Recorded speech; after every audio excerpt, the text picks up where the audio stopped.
Հայոց եկեղեցում Սրբալույս Միրոնի օրհնությունը վերապահված է ամենայն հայոց կաթողիկոսին եւ Մեծիտան Կիլիկիո կաթողիկոսին։ Միրոն օրհնության ժամանակ ամենայն հայոց կաթողիկոսը վերցնում է ծաղիկներից պատրաստված խտանյութը եւ լցնում կաթսայի մեջ։ Այնուհետեւ նույն ձևով նաեւ լցնում է բալասանը։ Ապա ամենայն հայոց հայրապետը վերցնում է հին Միրոնը եւ լցնում նորի մեջ եւ երգվում է առաքելու աղավնո հոգեգալստյան շարականը։ Ահա այս ժամանակ ամենայն հայոց հայրապետը դիառնագրում, խաչակնքում եւ օրհնում է Սրբալույս Միրոնը հայոց եկեղեցու ավանդական 3 կարևոր սրբություններով. Տիրոջ խաչապայտի մասունքով կենաց խաչով, Աստվածամուխ Սուրբ Գեղարդով եւ մեր առաջին հայրապետ Սուրբ Գրիգոր Լուսավորչի աջով։ Այս օրհնություններից հետո կաթսան ծածկվում է կրկին նուրբ շղարշով։ Վերջին շրջանում ձևավորված ավանդության համաձայն Միրոն օրհնությունը կատարվում է 5-7 տարին մեկ Մայրաթոր Սուրբ Էջմիածնում, բայց այն կարող է նաև խախտվել անհրաժեշտության դեպքում։ Ընդհանրապես երջանիկ է այն կաթողիկոսը, որ իր գահակալության ընթացքում գոնե մեկ անգամ կարողանում է Միրոն օրհնել եւ այդ օրհնությունը բաշխել նաև իր հավատավոր հոտին։ Ցավոք սրտի մենք մեր եկեղեցու պատմության ընթացքում ունեցել ենք նաև հայրապետներ, որոնք այս կամ այն պատճառով չեն կարողացել իրենց գահակալության ընթացքում Միրոն օրհնել։ Օրինակ Մատթեոս II Կոստանդնոպոլսեցի Իզմիլյան կաթողիկոսը իր կարճ գահակալության ընթացքում չհասցրեց Միրոն օրհնել, քանզի 1909 թվականին նշանակված արարողությունը հետաձգվեց Կովկասում բռնկված խոլերայի պատճառով։ Նույն ճակատագրին արժանացան նաև երջանկահիշատակ Խորեն առաջին Մուրադբեկյանը եւ Գևորգ 6-րդ Չորեքչյանը, որոնց նույնպես բախտ չվիճակվեց Միրոն օրհնել խորհրդային կարգերի պատճառով։ 29 տարվա դադարից հետո վերջապես 1955 թվականի հոկտեմբերի 8-ին իր առաջին Միրոն օրհնությունը կատարեց նորընտիր Վազգեն առաջին Պալճյանը։ Բացի սրանից Վազգեն Վեհափառն իր գահակալության ընթացքում կատարեց եւս 5 Միրոն օրհնեք։ 1991 թվականի սեպտեմբերի 29-ին Աստծո կամքով նա օրհնեց նորանկախ Հայաստանի Հանրապետության առաջին Միրոնը, անվանելով այն անկախության Միրոն։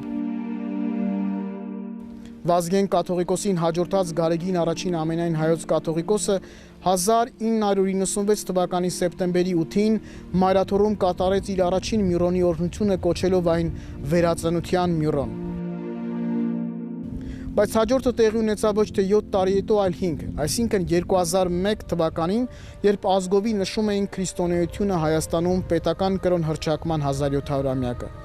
Վերոգրյալ բոլոր օրինակները եւ պատմական տվյալները ցույց են տալիս, որ ազգային եկեղեցական կարևոր եւ հիշարժան տարեթվերի Միրոնի պակասության կամ այլ հանգամանքների դեպքում Վեհափառ հայրապետը կարող է Միրոն օրհնեք կատարել, օգտվելով իրեն վերապահված իրավունքից։ Հնում Միրոն օրհնությունը կատարվում էր ավագ հինգշաբթի օրը, երբ Հիսուս վերջին ընթրիքի ժամանակ հաստատեց Սուրբ Հաղորդության խորհուրդը։ 19-րդ դարի մաշտոցները հրահանգում են, որ Միրոն օրհնել կարելի է նաև հոգեգալստին կամ այլ նշանավոր ազգային եկեղեցական տոնի։ Ընդհանրապես ազգային սովորություն է դարձել վերջին շրջանում Միրոն օրհնությունը կատարել Վարագա Սուրբ Խաչի տոնին, որը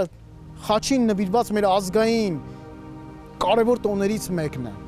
Եվ հաշվի առնելով եղանակային պայմանները, նաև Արարատյան դաշտավայրի հանգամանքը, սովորաբար վերջին շրջանում ընդունված է Միրոն օրհնությունը կատարել աշնանը։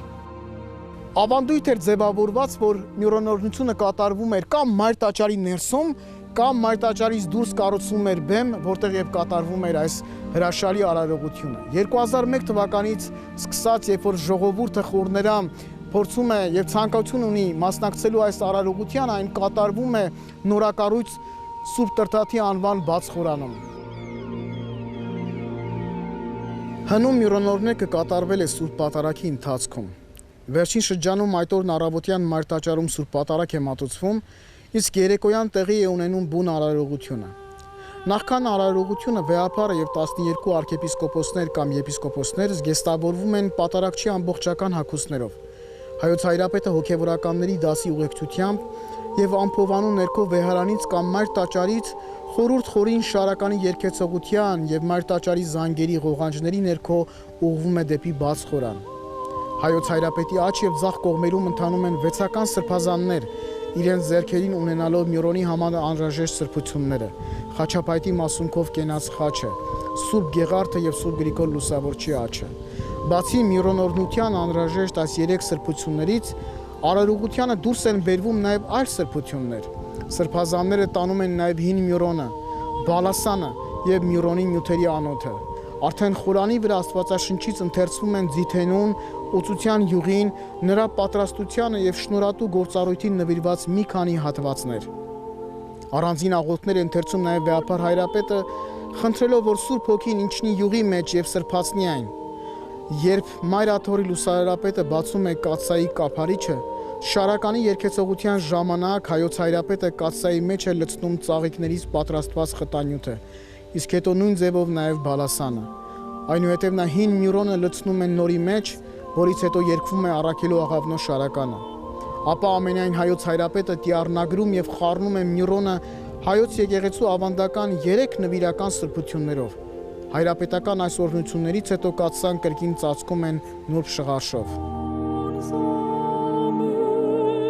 Մյուրոնորնությունն ավարտում է Վեհապարի պահպանիչով, իսկ ժողովուրդը վայրկյան առաջ շտապում է համբուրելու մյուրոնի տակ կաթսան եւ օրհնություն ստանալու։ Սովորույթի համաձայն այդ օրը եկած բոլոր ուխտավորները իրենց առատաբուխ նվերներն են հանձնում Սուրբ Էջմիածնին մեր այս հոգևոր կենտրոնի պայծառության համար։ Եվ 7 օր շարունակ արարողությունից հետո մյուրոնի կաթսան դրվում է մայր տաճարի մեջ, իսկ ժողովուրդը հնարավորություն է ստանում մոտենալու, համբուրելու եւ օրհնություն ստանալու։